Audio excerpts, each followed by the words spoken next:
welcome back to my film and TV channel. You're all staying safe and well, and yes, we've got a film that's it's tends to be happening a little while now. It was out at the end of October in the US, and it's not due out to the end of January near enough in the UK. So we're looking at a movie that I've managed to see, but of course, if you want to watch it at the cinema, you've got a little bit to wait yet if you live like me in the UK, unless you've seen a preview at some stage.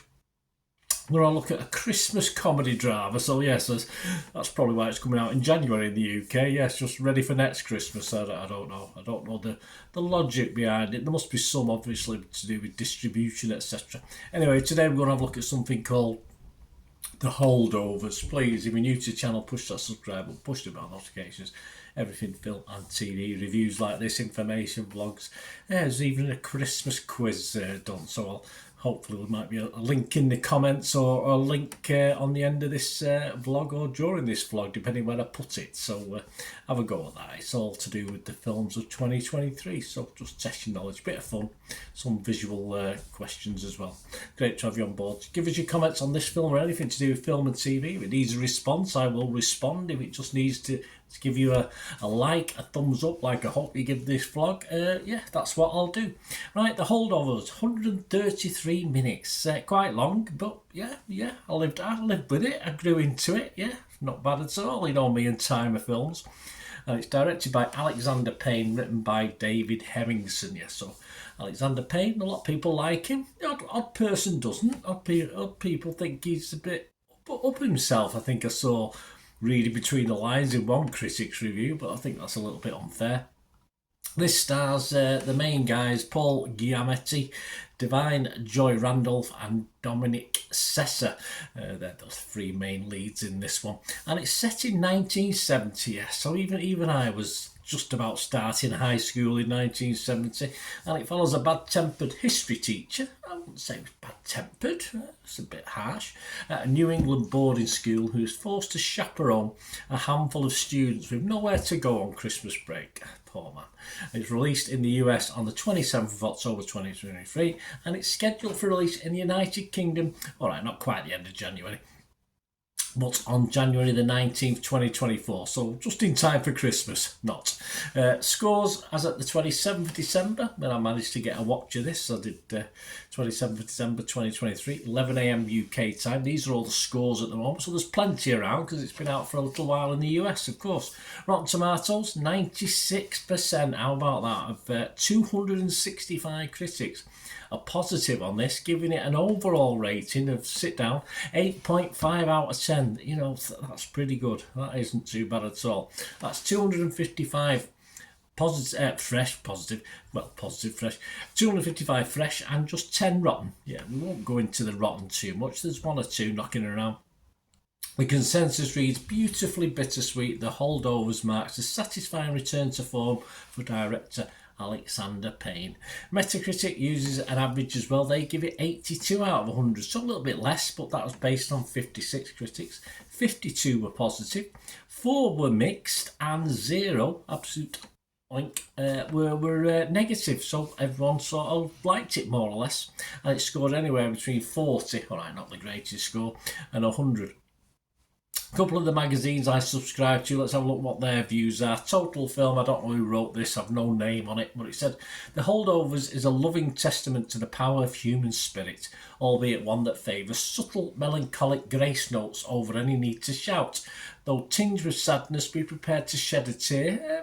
A little bit, not too much. I was a bit apprehensive, but it wasn't that bad. It's sure to become a feel-good festive favourite. Okay.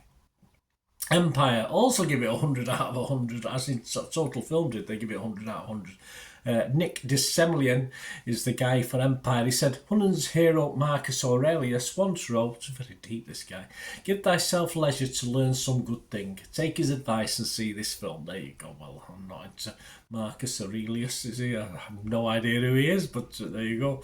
The public, not quite as high as the critics, but not too far behind. The Metacritic users themselves give it 7.8 out of 10. That's fine. Rotten Tomatoes audience, 91% positivity. Bit rubbishy that, isn't it, after 96? and it averages 4.5 out of 5, and their consensus reads cute and touching, if not loud, laugh out loud hilarious. It's not, it's just subtle humour. The Holdovers is a thought-provoking dramedy, yeah, that's the word, for viewers seeking a dialogue-driven movie with a throwback feel. Yes, if you don't like dialogue, you don't like verbal diarrhea in films, probably steer clear, guys. Internet Movie Database, this is where it all matters, isn't it? 30,000 scores and reviews. As I said, we got plenty, and it's getting not bad. 8 out of 10, eh? That's not bad, is it? So there's not much to say down on this, is there? Can I find anything down in this? Well, my thoughts, it's not exactly capturing my captain territory, Dead Poets Society, but an excellent film, I thought. Yeah, I enjoyed it. There is a little bit of criticism. I'm not too sure why. As I said, some critics were a little bit mean on the director, etc. The only perhaps quibble I've got is it did take a little bit, although I sort of enjoyed it from the start, it did take just a little while to grow on me. You know, it sort of got better and better as it went along, and by the end I was all in on it. I thoroughly enjoyed it. But yeah, it's a bit of a, not a sluggish start, but once you get to know the characters and the people, as I say, we end up with only 3 or 4 characters anyway, but it did take a little time to grow on me. Did I ever want to turn it off? No, I didn't ever get the urge to turn it off. I was interested in what was going on. Great characters generally, as I say, not too many of them. And Giamatti holds it all together superbly. A great role for him. He does a wonderful.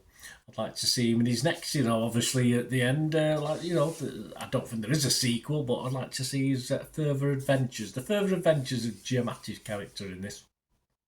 So my scores for this, guys, I would be fresh, of course I would, on Rotten Tomatoes. I would be positive on Metacritic. And I'm not going to be quite as high as the critics, but I'm going to give it a 7.5 out of 10, only on the basis that, as I said, it took a little while to get going for me. But once it did get going, I was totally dragged along with it. So I'll give it a very healthy 7.5 out of 10. That's one of the best of the year, I would have thought, as we approach a new year as I'm recording this. So let me know what you thought, guys. Great to hear your thoughts and views and scores. Let me know. Great to hear from you. Till we meet again, that's one thing, don't I? Please stay safe, everyone. Bye for now.